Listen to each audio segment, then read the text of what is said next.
Hi, I'm Tarsi from Rasho, and today we're going to do some exercises and see some functions of the Human-I-Siren so you can understand yours better.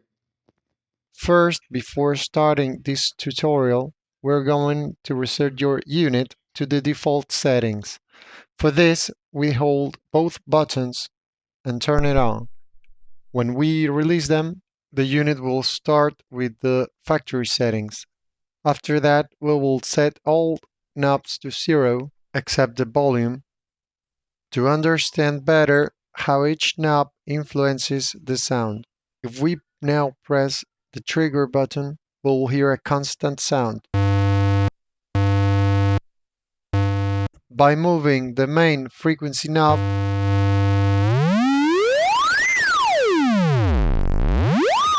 changes the pitch or note of the sound. This pitch movement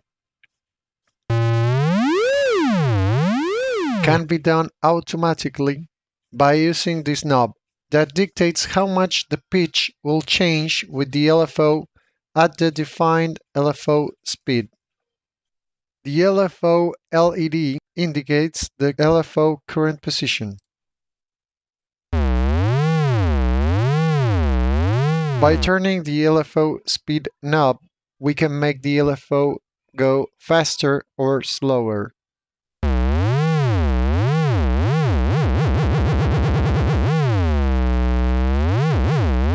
Let's see what happens if we turn the frequency LFO amplitude knob.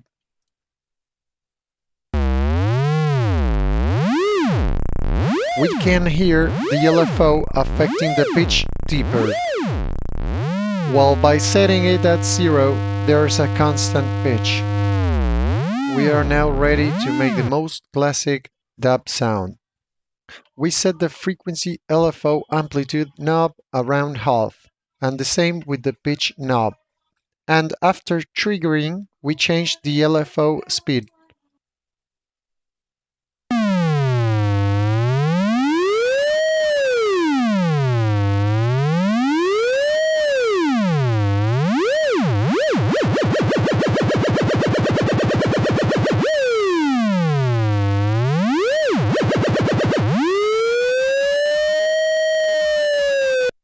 At any moment, we can make the sound more dub or psychedelic by adding delay.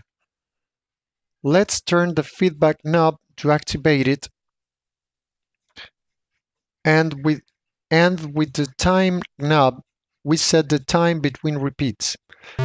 If we give more feedback, we can make the delay sound longer after triggering. If we give more feedback, we can make the delay sound longer after triggering.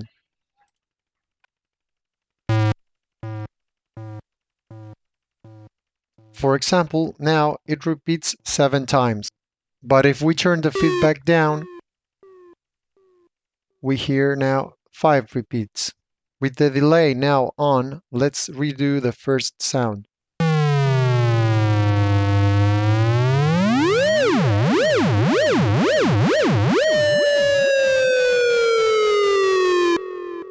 The sound has more body now.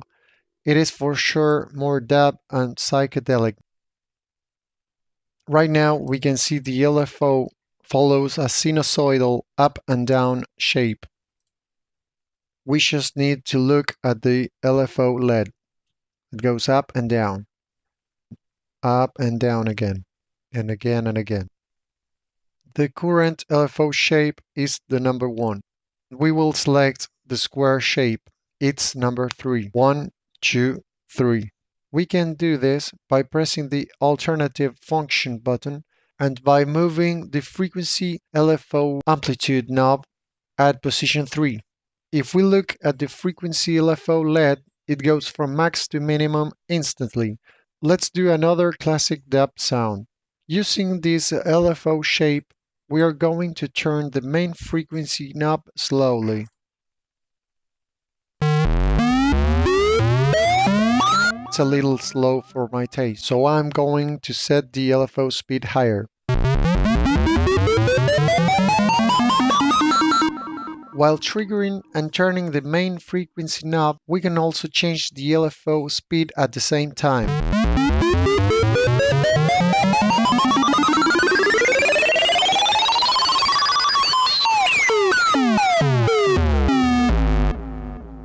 Another peculiar sound is the horn. We will do a burst of horn, and before triggering the last one, we will move the main frequency lower.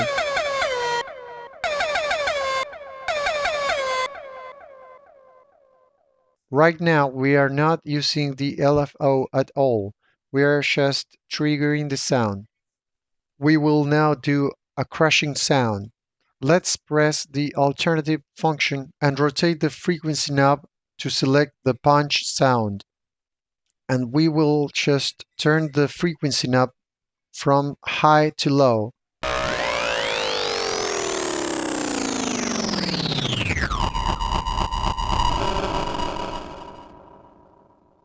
Let's select the frequency LFO shape to ramp. We press the alternative function button and rotate the frequency LFO amplitude knob to position 3. If we look at the frequency LFO LED, we can see it makes a rising movement until it starts again. Let's select the 3 detuned saw sound. I'm using the same technique as before, changing the LFO speed and the main frequency at the same time. Another classic dub technique is to play with the delay after triggering it. Now when I release the trigger, I'll set almost maximum feedback and the delay makes the sound keep going on and on. At this time, it's pleasant to turn the time knob.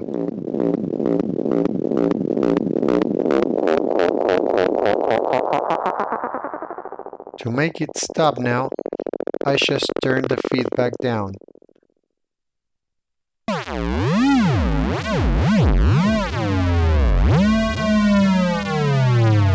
And if we increase the delay time, we will hear sound stretching.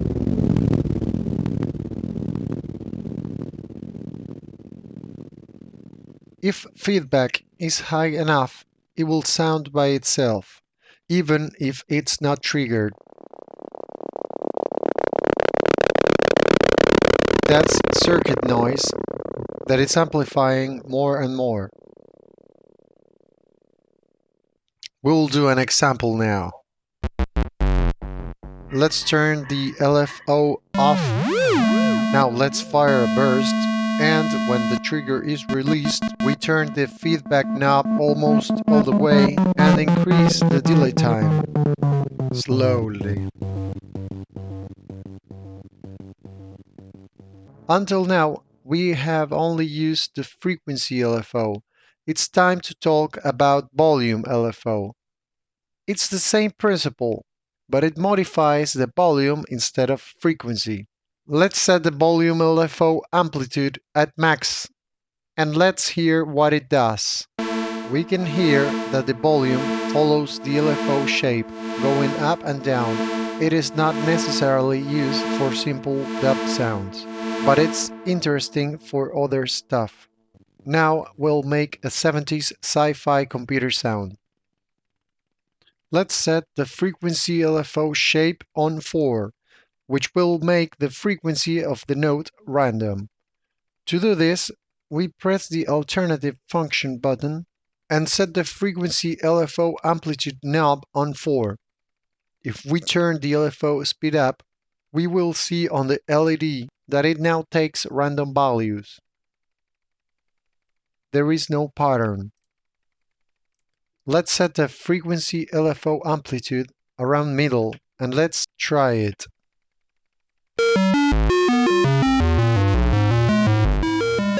If we lower the LFO speed, it will take more time to change notes. If we raise the LFO speed, it will throw notes faster.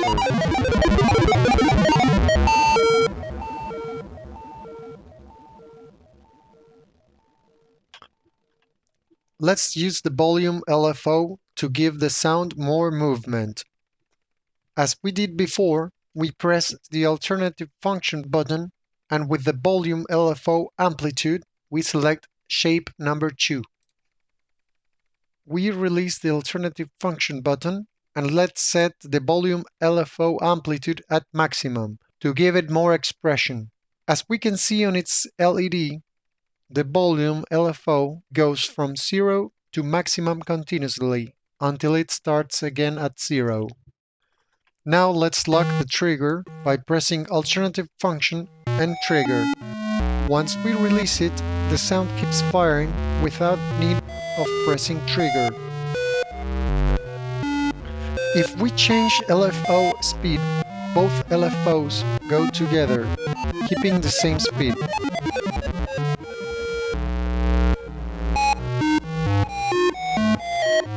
To unlock the trigger, we just press trigger and release it. Another crazy sound is a white noise, the TV drawing, reminiscent of the old Nintendo.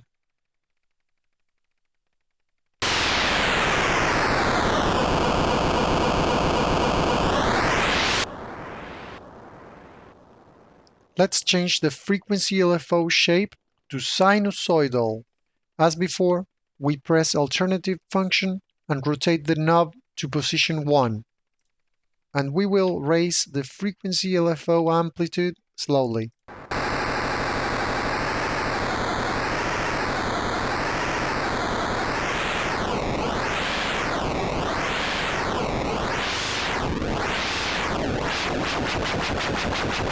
And in the same way, let's also set the volume LFO to a sinusoidal shape.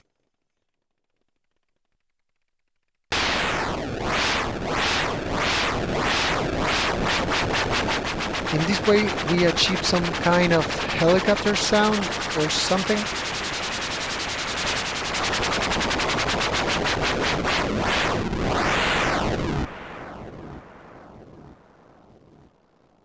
If we lower the LFO speed and put some imagination to it, it sounds like the beach waves.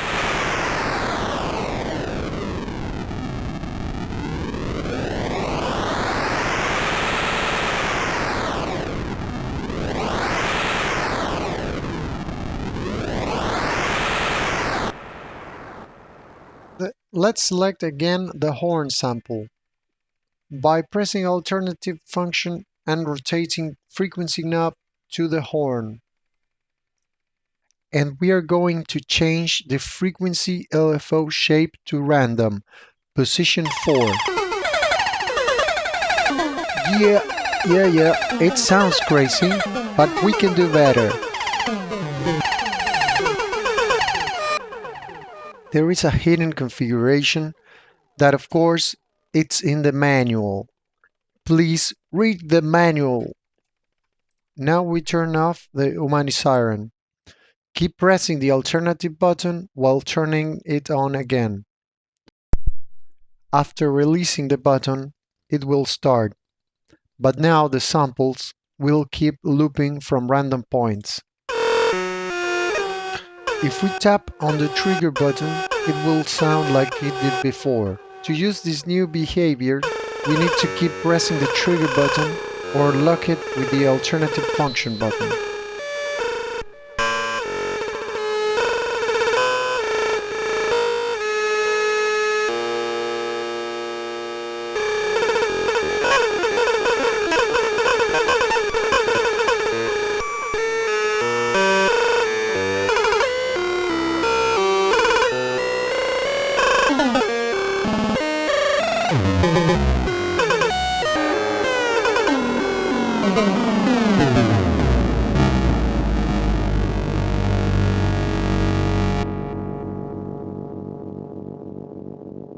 Let's do the same now, but with the punch sample.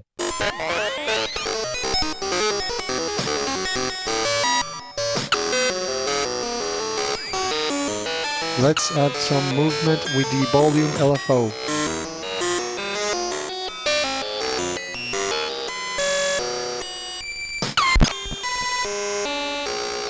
last thing we're going to explore is the LFO ratio. In all these examples, the frequency and volume LFO went in sync. That means both kept the same amount of cycles. If we press the alternative button while moving the LFO speed knob, we can hear that the LFOs are not in sync anymore. One LFO will go faster than the other. We can see on the LEDs that the LFOs are not going together anymore.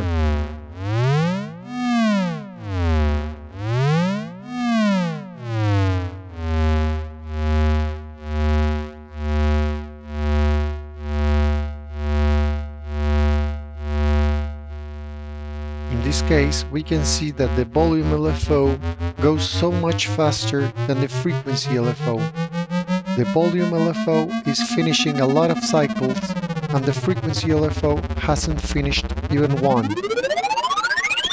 If we want to get the LFOs in sync again, we need to press the alternative button while moving the LFO speed to the middle, where the thick line is. By pressing the alternative button and moving the LFO speed to the right, we can see that the frequency LFO goes faster than the volume LFO. And it's the other way around if we move it to the left. Even if we didn't get to explain every function, you should know your Human-I-Siren better now. For more functions and details, please refer to the manual.